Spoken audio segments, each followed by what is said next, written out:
$36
ಕೋಟಿ ಮಧ್ಯಮ ವರ್ಗದವರನ್ನು ಮಾಡಿದಂಥ ಬಹುದೊಡ್ಡ ಕೀರ್ತಿ ಅವರು. ವಿಶೇಷ ಸಂದರ್ಭ ಸಂಪರ್ಕ ಬರುವಂಥದ್ದು ಅವರಲ್ಲಿರ್ತಕ್ಕಂಥ ನಮ್ರತೆ, ವಿನಯ, ಅಧಿಕಾರ ವಹಿಸಿಕೊಟ್ಟದ್ದು ಅತ್ಯಂತ ಸಾರ್ಥಕವಾಗಿರ್ತಕ್ಕಂಥ ನಿರ್ಣಯ.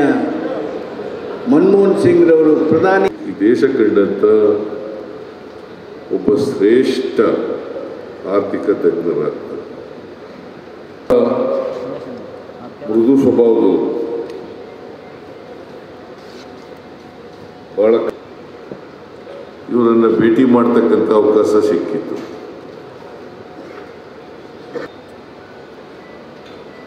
ಬಹಳ ಗೌರವದಿಂದ ಇವತ್ತು ನಮ್ಮ ರೈತರು ಫಾರೆಸ್ಟಲ್ಲಿ, ಈ ಫಾರೆಸ್ಟ್ ಅವ್ರ ಸವಾಸ ನಾವು ಯಾರು ಕೂಡ ರೈತರಲ್ಲಿ ಇವತ್ತು 75 ವರ್ಷ ಪ್ಲಸ್ 25 ವರ್ಷ ಅಂತೇಳಿ ಮಾಡಿ ಅವರ ಬದುಕನ್ನು ರೂಪಿಸ್ಕೊಳ್ಳಿಕ್ಕೆ ಇವತ್ತು ಸಂವಿಧಾನದ ಹಕ್ಕನ್ನು ಕೊಟ್ಟು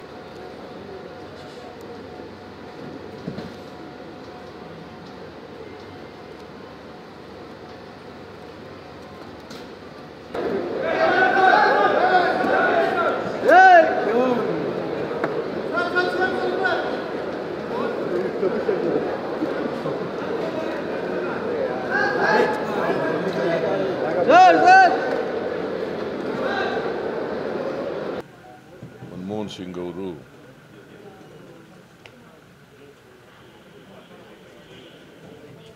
ನಿನ್ನೆ ರಾತ್ರಿ ನಿಧನರಾಗಿದ್ದಾರೆ.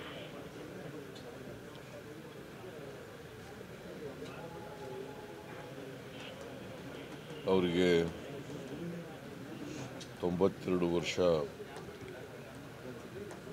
ವರ್ಷಗಳಾಗಿತ್ತು.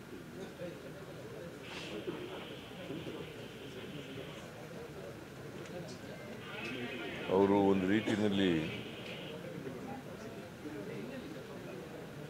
ಅವರ ಬದುಕನ್ನು ನೋಡಿದಾಗ ಕೇಳಿಸ್ತಾ ಇಲ್ವೇನ್ರಿ? ಹೌದಾ?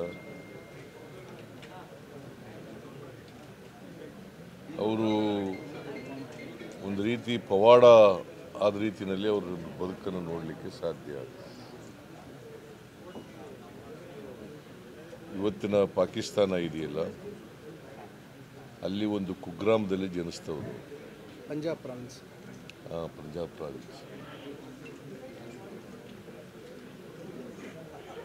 ಅಲ್ಲಿಂದ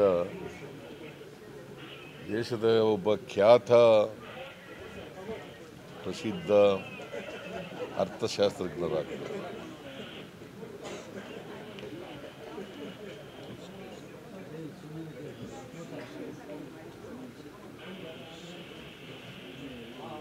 ಜಗತ್ತಿನಲ್ಲೇ ಒಬ್ಬರು ಶ್ರೇಷ್ಠ ಅರ್ಥಶಾಸ್ತ್ರಜ್ಞರು.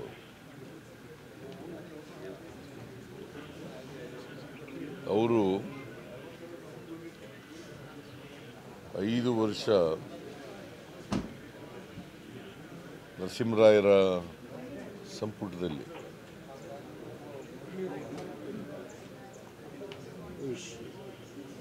ಆರ್ಥಿಕ ಕಾರ್ಯದರ್ಶಿಗಳಾಗಿದ್ದರು.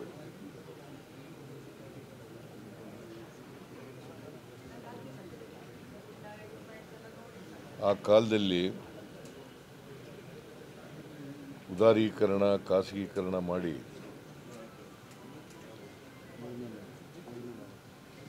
the Indian economy has been opened up.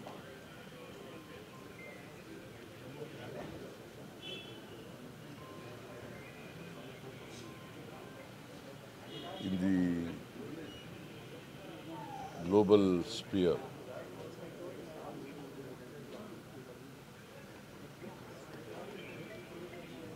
ಆ ಕಾರಣ ಅದು ಮಾಡದ್ರಿಂದ ಆರ್ಥಿಕ ಮುಗ್ಗಟ್ಟಿದೆಯಲ್ಲ,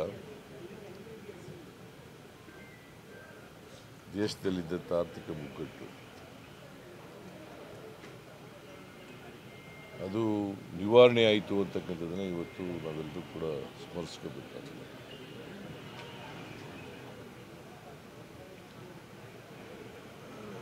ಅದಾದಮೇಲೆ ಕಾಂಗ್ರೆಸ್ ಪಕ್ಷ ಬಹುಮತವನ್ನು ಗಳಿಸಿದಾಗ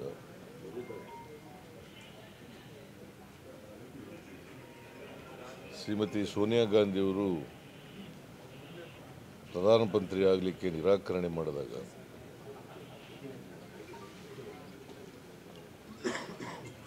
ಇವರನ್ನ ಸೋನಿಯಾ ಗಾಂಧಿಯವರು ಪ್ರಧಾನಮಂತ್ರಿಯಾಗಿ ಆಯ್ಕೆ ಮಾಡ್ತಾರೆ.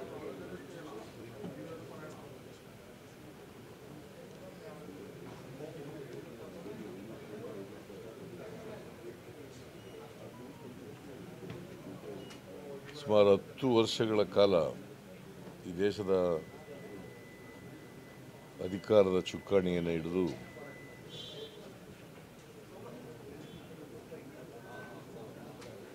ಪ್ರಧಾನಮಂತ್ರಿಗಳಾಗಿ ಈ ದೇಶವನ್ನು ಆರ್ಥಿಕವಾಗಿ, ಸಾಮಾಜಿಕವಾಗಿ ಮೇಲಕ್ಕೆತ್ತಕ್ಕಂಥ ಕೆಲಸವನ್ನು ಮಾಡ್ತಾರೆ.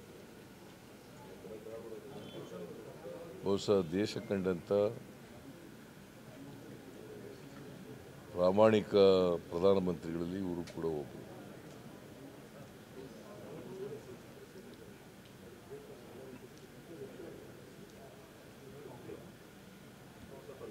ರಾಜಕಾರಣದಲ್ಲಿ ಪ್ರಾಮಾಣಿಕತೆಯನ್ನು ಕಾಣ್ತಕ್ಕಂಥದ್ದು ಕಷ್ಟ. ಆದರೆ ಇವರು 10 ವರ್ಷಗಳ ಕಾಲ ಪ್ರಧಾನಮಂತ್ರಿ ಆಗಿದ್ದರೂ ಕೂಡ ಅತ್ಯಂತ ಪ್ರಾಮಾಣಿಕರಾಗಿ ಕೆಲಸ ಮಾಡಿದ್ದಾರೆ.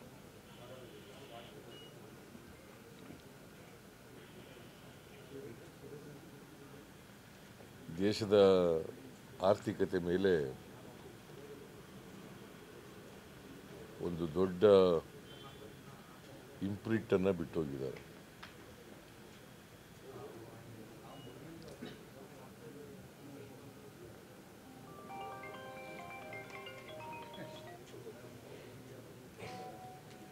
ಇವತ್ತು ಅವರ ಬದುಕು ಮತ್ತು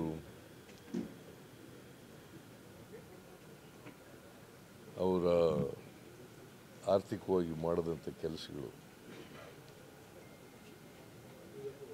ನಮ್ಮೆಲ್ಲರಿಗೂ ಕೂಡ ಪ್ರೇರಣೆ ಮತ್ತು ಸ್ಫೂರ್ತಿ.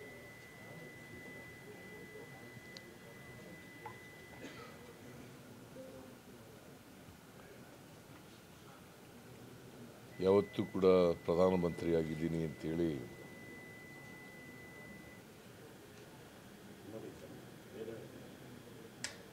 ಅವರು ಅಧಿಕಾರದ ಮದದಿಂದ ಇದ್ದವರಲ್ಲ. ಅತ್ಯಂತ ಸರಳ,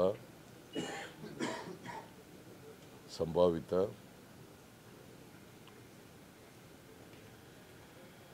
ಮತ್ತು ಪ್ರಾಮಾಣಿಕ ರಾಜಕಾರಣಿ.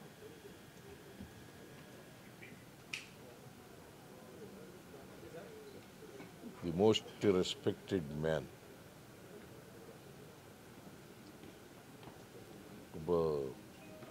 ಒಂದು ರೀತಿ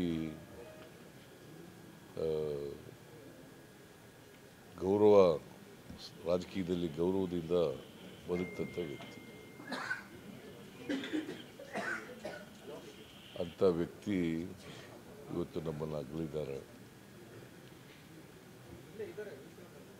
ಅವರ ಸಾವಿನಿಂದ ಭಾರತ ದೇಶಕ್ಕೆ ದೊಡ್ಡ ನಷ್ಟ ಆಗಿದೆ.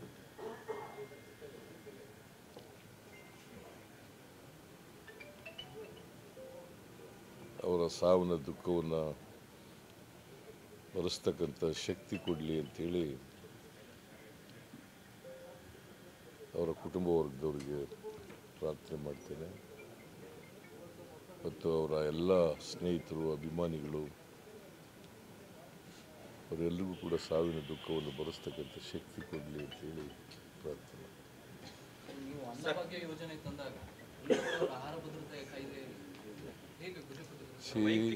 ನೋಡಿಯಪ್ಪ, ಅನ್ನಭಾಗ್ಯ ಕಾರ್ಯಕ್ರಮ ತಗೊಬಂದವರು Narendra Modi. Food security act, Manmohan Singh ಅವರು ಫುಡ್ ಸೆಕ್ಯೂರಿಟಿ ಆ್ಯಕ್ಟ್ ಅದನ್ನು ಜಾರಿಗೆ ತಗೊಬಂದವರು,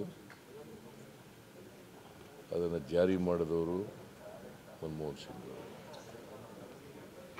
ಯಾಕಂತಂದರೆ ಈ ದೇಶದಲ್ಲಿ ಬಡತನ ಇದೆ.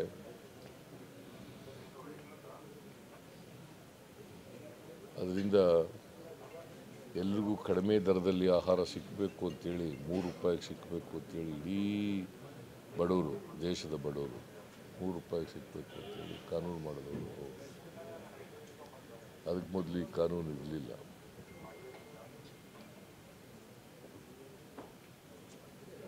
ನಾವು ಅವರು ಕಾನೂನು ಮಾಡಿದ ಮೇಲೆ ನಾನು ₹1 ಅಕ್ಕಿ ಕೊಡ್ತಕ್ಕಂಥ ಕಾನೂನನ್ನು ಮಾಡಿದ್ದೆ. ಬಡವರಿಗೆಲ್ಲ BPL ಕಾರ್ಡ್ ಹೋಲ್ಡರ್ಸ್ಗೆ ₹1 ಅಕ್ಕಿ ಕೊಡಬೇಕು. ಆಮೇಲೆ ಅದನ್ನು ₹1 ತೆಗೆದಾಕಿ ಫ್ರೀಯಾಗಿ ಕೊಡಬೇಕು 5 kg ಅಂತ ಮಾಡಿ, ಅದ ನಂತರ 7 kg ಕೊಡಬೇಕು ಅಂತ ಮಾಡಿದ್ರು. ಇವತ್ತು ಏನು ಮನಮೋಹನ್ ಸಿಂಗ್ರವರು, ನರೇಂದ್ರ ಮೋದಿಯವರು ಆಹಾರ ಕೊಡ್ತಾ ಇದ್ದಾರೆ, 5 kg ಅಕ್ಕಿಯನ್ನು ಕೊಡ್ತಾ ಇದ್ದಾರಲ್ಲ, ಅದು ಕೊಡಲಿಕ್ಕೆ ಕಾರಣಕರ್ತರು ಮನಮೋಹನ್ ಸಿಂಗ್. ನಾನು ಕೊಡಲಿಕ್ಕೆ ಕಾರಣಕರ್ತರು Manmohan Singh. Food security act ಇಲ್ಲದೆ ಕೊಡಲಿಕ್ಕೆ ಆಯ್ತು. ಸೊ ಅವರು ಈ ದೇಶದ ಬಡವರು, ನಿರುದ್ಯೋಗಿಗಳು ಅವರನ್ನು ಗಮನದಲ್ಲಿಟ್ಟುಕೊಂಡು ಅವರ 10 ವರ್ಷಗಳ ಅವಧಿಯಲ್ಲಿ ಕಾರ್ಯಕ್ರಮವನ್ನು ರೂಪಿಸಿದರು. ಸರ್, ನಿಮ್ಮ ಮತ್ತು ಅವರ ನಡುವಿನ ಒಡನಾಟ ಹೇಗಿತ್ತು ಸರ್? ವೈಯಕ್ತಿಕ ಒಡನಾಟ ಚೆನ್ನಾಗಿತ್ತು. ಅವರು ಪ್ರಧಾನಮಂತ್ರಿಯಾಗಿದ್ದಾಗ ಒಂದು 2-3 ಸಾರಿ ಭೇಟಿ ಮಾಡಿದ್ದೆ. ಆಮೇಲೆ ನಾನು ಮುಖ್ಯಮಂತ್ರಿ ಆದಾಗಲೂ ಕೂಡ ಅವರು ಪ್ರಧಾನಮಂತ್ರಿ ಆಗಿದ್ದರು. ಯಾಕಂದರೆ ನಾನು 2013ರಲ್ಲಿ ಮುಖ್ಯಮಂತ್ರಿ ಆದೆ, ಅವರು 2014ವರೆಗೂ ಪ್ರಧಾನಮಂತ್ರಿ ಆಗಿದ್ದರು. ಅವರು 2004ರಲ್ಲಿ ಪ್ರಧಾನಮಂತ್ರಿ ಆಗಿದ್ದರು. ಆಮೇಲೆ ಪ್ರಧಾನಮಂತ್ರಿ ಸ್ಥಾನ ಹೋದ ಮೇಲೂ ಕೂಡ ನಾನು ಬೆಂಗಳೂರಿಗೆ ಕರೆಸಿದ್ದೆ ಅವರಿಗೆ. ಬೆಂಗಳೂರಿನಲ್ಲಿ ಕರ್ನಾಟಕದ ಆರ್ಥಿಕತೆ ಬಗ್ಗೆ ಮಾತಾಡಿದ್ವಿ. ಅಫ್ಕೋರ್ಸ್ ಕರ್ನಾಟಕದ ಆಗ 2013ರಿಂದ 2018ರವರೆಗೆ ಅವರು ಕರ್ನಾಟಕದ ಆರ್ಥಿಕತೆ ಚೆನ್ನಾಗಿದೆ ಅಂತೇಳಿ ಭಾಷಣ ಮಾಡಿದರು. ಒಬ್ಬ ಆರ್ಥಿಕ ತಜ್ಞ, ಶ್ರೇಷ್ಠ ಆರ್ಥಿಕ ತಜ್ಞ, ಕರ್ನಾಟಕದ ಆರ್ಥಿಕತೆ ಚೆನ್ನಾಗಿದೆ, ಅವ್ರ ಕಾರ್ಯಕ್ರಮಗಳು ಚೆನ್ನಾಗಿವೆ ರಾಜ್ಯ ಸರ್ಕಾರದ್ದು ಅಂಥೇಳಿ ಅವತ್ತು ಅವರು ಭಾಷಣದಲ್ಲಿ ಹೇಳಿದರು.